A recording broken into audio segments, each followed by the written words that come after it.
Keni Tipagau diancam dipanah, detik-detik markas OPM di Homeo digeruduk warga, Habima pantau dari kejauhan. Kops Habima melihat adanya kerusuhan bentrok antar warga di Kampung Janogo, distrik Homeo. Setelah ditelusuri, ternyata para warga sedang bentrok dengan para anggota kelompok OPM Keni Tipagau yang bersembunyi di kampung tersebut. Mereka bentrok sampai terjadi perlawanan fisik untuk mengusir para anggota dan simpatisan OPM.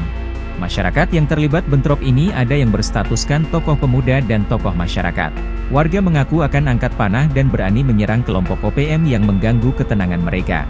Beruntung, tidak ada yang terluka dan Keni Tipagau CS berhasil diusir. Sampai konflik selesai, Kops Habema Teni dilaporkan tidak sampai turun tangan. Panglima Kops Habema, Brigjen Laki Avianto, membenarkan kejadian itu. Pemicunya, warga mengetahui kabar OPM membuat ancaman akan kembali bikin onar. Bahkan, 20 menit sebelum bentrok, terjadi baku tembak hebat antara Habema melawan OPM di Bandara Pogapa, distrik Homeo, Kabupaten Intan Jaya, Papua Tengah.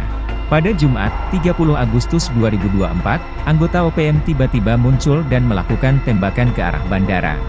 Prajurit yang bertugas langsung dengan sigap lakukan tembakan balasan dan pengejaran.